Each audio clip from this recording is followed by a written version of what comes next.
Assalamualaikum warahmatullahi wabarakatuh. Di sini saya akan menjelaskan atau memaparkan tentang kaidah-kaidah dasar fikih serta contoh penerapannya dalam kehidupan sehari-hari. Dalam hukum fikih ada 5 kaidah dasar yang biasa dipakai sebagai ukuran menghukumi sesuatu. Kaidah 5 ini adalah turunan dari Maqasid Asy-Syariah. Kaidah dasar fikih tersebut diantaranya: yang pertama, al-umur bimaqasidiha, atau segala perkara tergantung maksud atau tujuannya. Maksudnya ialah segala sesuatu yang berkaitan dengan perbuatan manusia, mulai dari perkataan sampai pada tingkah laku manusia tersebut, semuanya digantungkan kepada niatnya orang yang melakukan perbuatan. Karena suatu niat itu sangat penting untuk melihat bagaimana kualitas atau makna perbuatan seseorang. Apakah dia melakukan perbuatan tersebut niatnya semata-mata hanya untuk beribadah kepada Allah, atau dia melakukan perbuatan tersebut hanya karena ingin dilihat atau dilihat semata. Contoh dalam kehidupan sehari-harinya yaitu,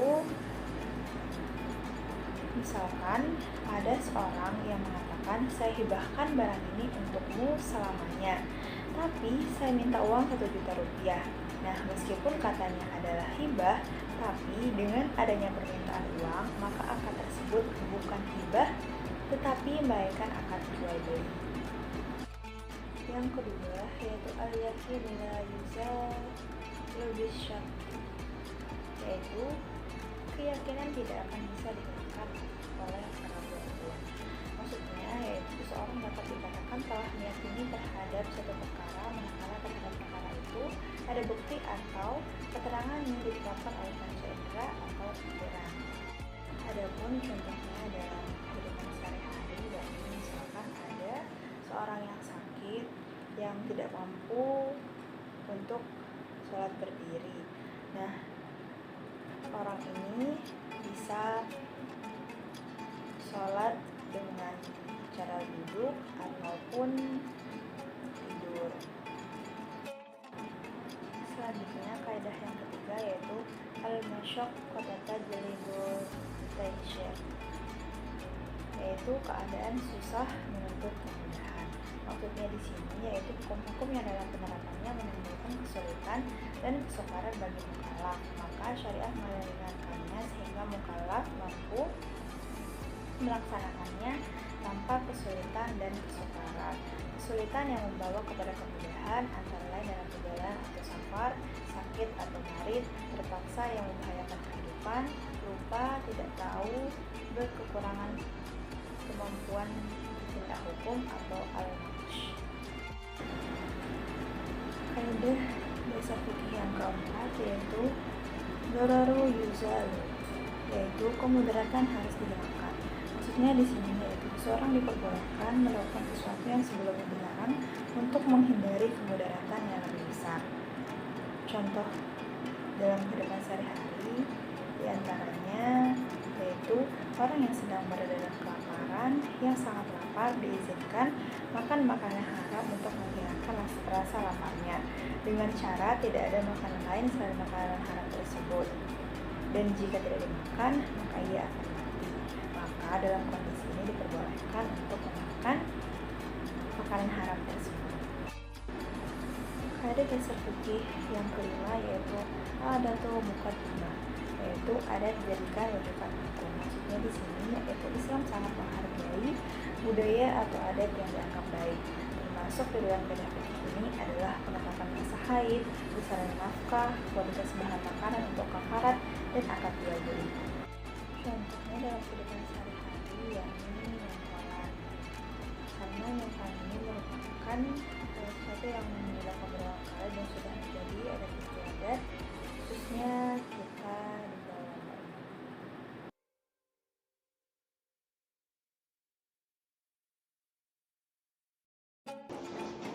Selanjutnya di sini saya akan menyampaikan tentang pembagian maqasid syariah dan contohnya di masing-masing bagian. Oke, yang pertama hifz ad-din, yakni memelihara agama, Hifz ad-din, melihara agama, menjadi hak at-tayadun atau hak beragama, yaitu hak-hak untuk beribadah dan menjalankan ajaran-ajaran agama. Hak ini bukan hanya sekedar menjaga kesucian agama, namun juga membangun sarana ibadah dan menciptakan pola relasi yang sehat dalam menjalankan agama, baik antara sesama agama maupun dengan orang-orang beda agama.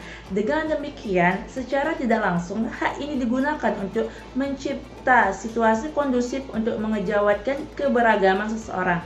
Dan dalam Al-Quran, Allah berfirman, "Tegakkanlah agama dan janganlah kamu berpecah belah tentangnya." Quran Surah Asy-Syura ayat 13.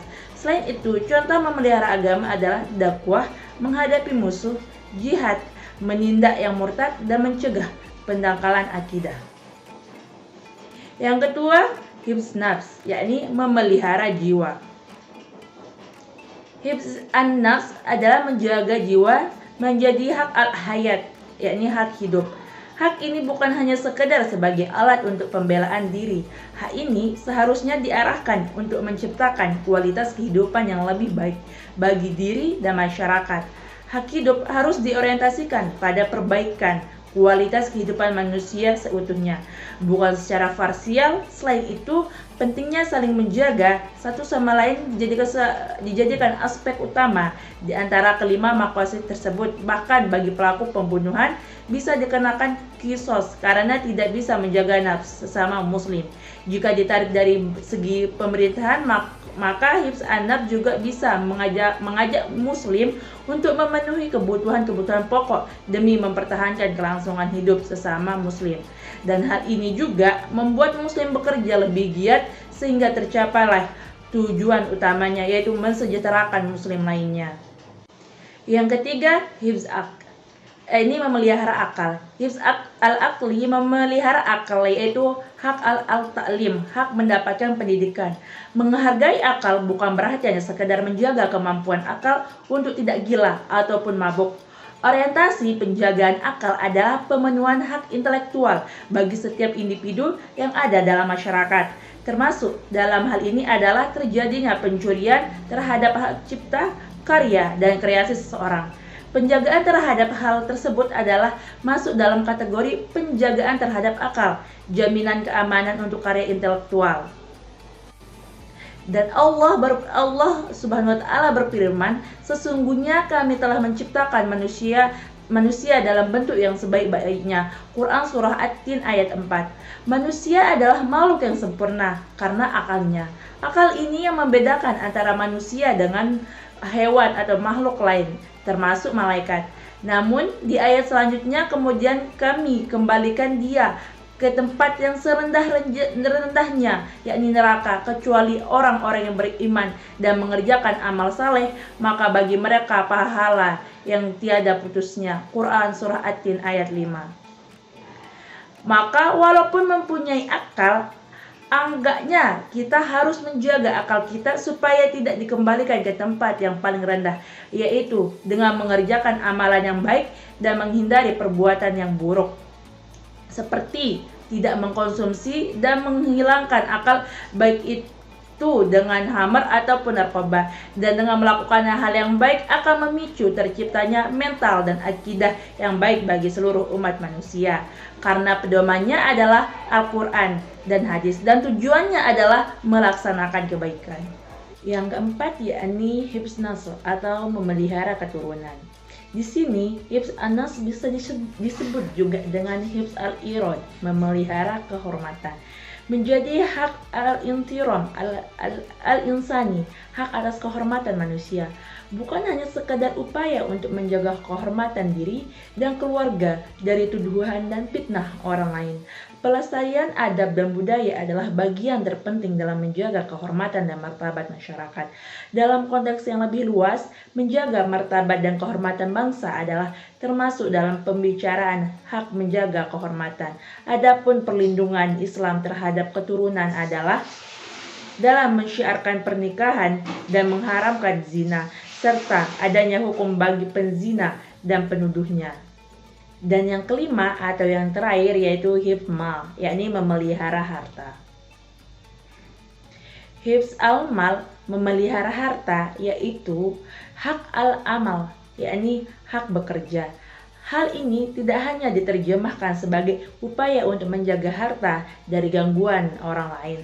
Hak ini juga dapat diartikan sebagai hak seseorang untuk mendapatkan harta dengan cara yang halal, yakni dengan bekerja. Dalam artian yang luas, hak ini memberikan wewenang seseorang untuk membuka lapangan pekerjaan bagi orang lain. Dengan demikian, semua orang dapat mencicipi hak harta dalam kehidupannya untuk mendapatkan kualitas hidup yang sejahtera. Dan dalam Al-Quran, Allah berfirman, "Hai orang-orang yang beriman, janganlah kamu saling memakan harta sesamamu dengan jalan yang batil, kecuali dengan jalan perniagaan yang berlaku dengan suka sama suka di antara kamu. Dan janganlah kamu membunuh dirimu, sesungguhnya Allah adalah Maha Penyayang kepadamu." Quran Surah An-Nisa ayat 29-32.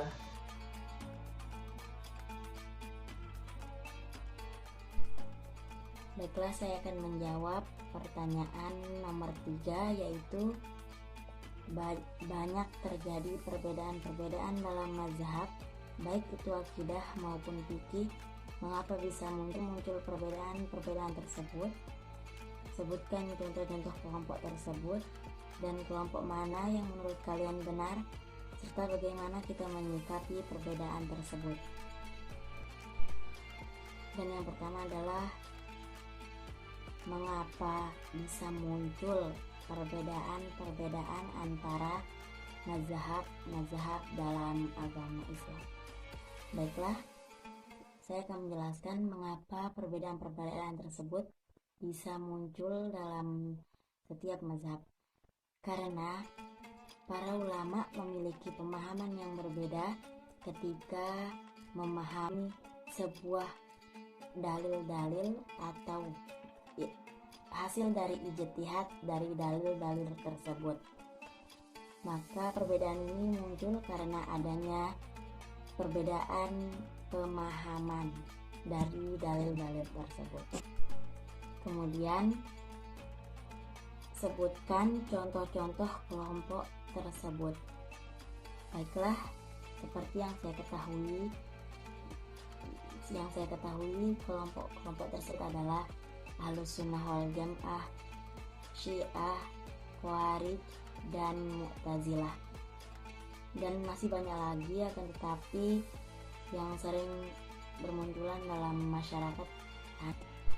Selanjutnya, kelompok manakah yang menurut kalian benar? Kalau kita berbicara tentang mana yang benar dan mana yang paling benar, kita tidak tahu mana yang benar dan mana yang paling benar. Akan tetapi tentunya yang benar itu adalah yang berlandaskan dengan Al-Quran dan hadis. Dan selama tidak keluar dari syariat Islam, ajaran itu adalah ajaran yang benar, insya Allah. Untuk yang terakhir adalah bagaimana cara kita menyikapi sebuah perbedaan tersebut. Cara menyikapinya ialah tetap saling menghargai satu sama lain dan jangan saling mencaci satu sama lain. Intinya, jika kita melihat suatu ajaran atau suatu amalan yang baik, yang sesuai dengan ajaran Islam, yang tentunya tidak keluar dari syariat Islam dan tetap dilandaskan dengan Al-Quran dan hadis, maka itu adalah ajaran yang baik. Itu yang harus kita ikuti. Baiklah, mungkin sekian dari saya.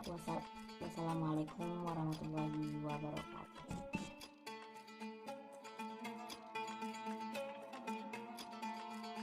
Assalamualaikum warahmatullahi wabarakatuh. Saya Nur Azizah, NIM D1A021035 akan menjawab pertanyaan nomor 4. Indonesia sebagai negara dengan mayoritas beragama Islam tidak menerapkan hukum Islam pada pemerintahannya karena Indonesia adalah bangsa yang majemuk. Indonesia memiliki banyak beragam agama yang di setiap agama harus saling bersatu. Hal itulah yang menyebabkan Indonesia tidak menerapkan hukum Islam. Namun pada dasarnya, nilai-nilai yang terkandung dalam Islam juga diterapkan dalam hukum positif Indonesia. Hal ini dapat kita lihat dari berbagai peraturan perundang-undang yang mengandung nilai-nilai hukum Islam, diantaranya Undang-Undang Nomor 1 Tahun 1974 tentang pernikahan, Undang-Undang Nomor 41 Tahun 2004 tentang wakaf, dan juga undang-undang lainnya yang mengenai perbankan syariah, tentang haji, dan lainnya. Jadi, meskipun tidak menerapkan hukum Islam secara menyeluruh seperti negara Islam lainnya, namun sesungguhnya nilai-nilai dari hukum Islam itu sendiri tetap terkandung dalam berbagai peraturan pemerintahan Indonesia. Sekian dari saya. Wassalamualaikum warahmatullahi wabarakatuh.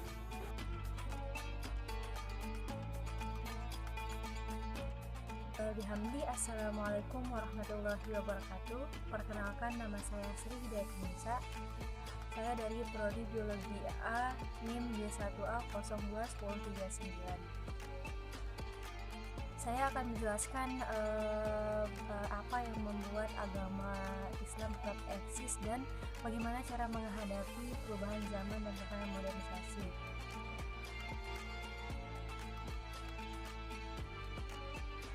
Islam merupakan agama yang salah satunya adalah peradaban yang paling besar pengaruhnya di dunia dari dulu hingga kini. Menurut Ma'ruf Misbah, Ja'far Sanusi, Abdullah Kusyairi, dan Said Sya'rani dalam bukunya bahwa setidaknya ada dua sebab dan proses pertumbuhan peradaban Islam, baik dari dalam maupun luar Islam itu sendiri. Perkembangan kebudayaan dan peradaban Islam itu bersumber langsung dari Al-Quran dan Hadis yang mempunyai kekuatan luar biasa. Sedangkan dari luar Islam disebabkan proses penyebaran Islam yang dilandasi dengan semangat persatuan, perkembangan institusi negara, perkembangan ilmu pengetahuan dan perluasan daerah Islam. Seiring dengan makin luasnya wilayah kekuasaan Islam, gesekan atau kebudayaan masyarakat setempat memengaruhi umat Islam untuk mengadopsi dan mewarnai peradaban lokal yang disesuaikan dengan ajaran Islam, sehingga agama Islam tetap eksis hingga kini. Dan adapun cara Islam dalam menghadapi perubahan zaman dan tantangan modernisasi adalah agama Islam di zaman modern ini sangat ditentukan sejauh mana kemampuan umat Islam dalam merespon secara tepat tuntunan dan perubahan sejarah yang terjadi di era modern ini. Sikap yang diambil oleh sebagian masyarakat lainnya adalah dengan menerima sikap kritis dan cara menghadapi modernisasi di dalam suatu tindakan yang diambil adalah dengan mengambil budaya barat yang positif dan membuang budaya barat yang negatif.